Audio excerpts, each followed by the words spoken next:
But then to the very important question of today, I'll tell you what.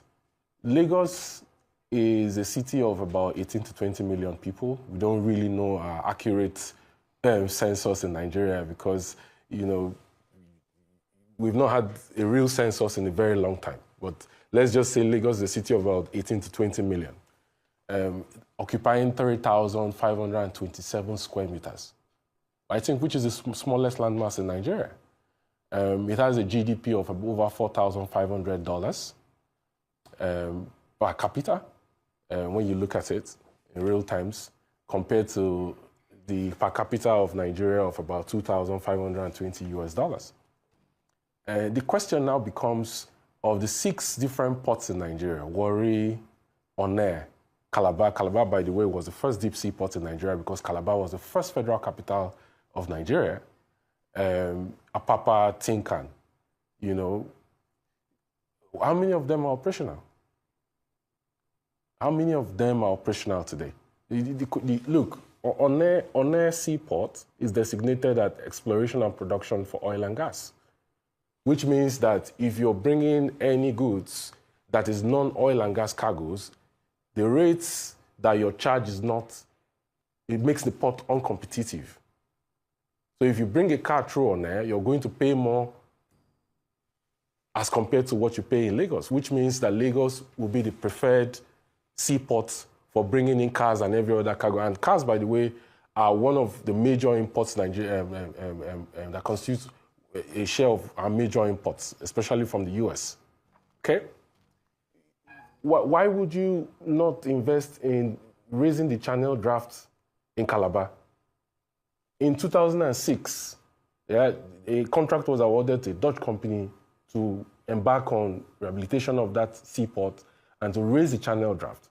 The government had issues with the company over contract variation costs, and that lingered for a long time. When the government attempted to go back to do it, the company says that you cannot, and the case was in court.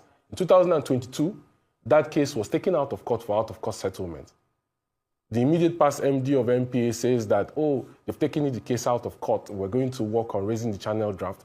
The Calabar Seaport is barely have vessels coming there, maybe 1 vessel per week compared to Lagos. How do you build an economy when the smallest state by landmass that has the highest per capita income with the highest population, right, has the only functioning seaport in Nigeria, while everybody else is left to make sense? This is the reason why I'm saying to the president that it is economic injustice and Nigeria is structurally, like skewed to favor Lagos economy. And this is the basic truth. The Calabar deep sea port draft has not been done. The documents at the ICRC has been cleared for Akwa Ibom deep sea port project in Ibom. Yeah, the federal government has sat on it because if you look at the structure, 20% of the shares belongs to the federal government, 20% belongs to the state government, and 60% belongs to interested private sector investor. And that 60% was given as a 34-year concession, a PPP with Bolloré Logistics, like 2 or 3 years ago.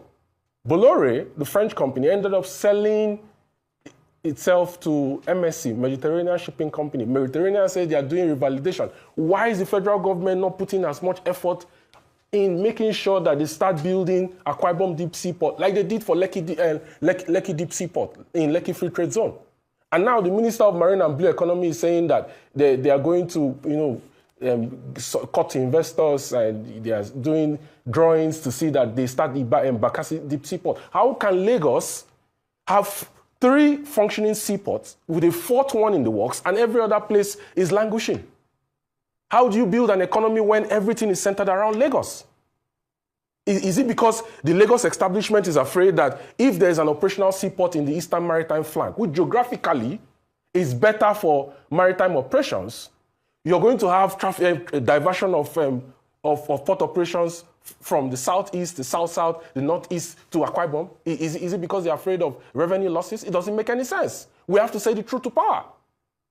All right. Kevin, you're right. We have to say the truth to power. And thank you.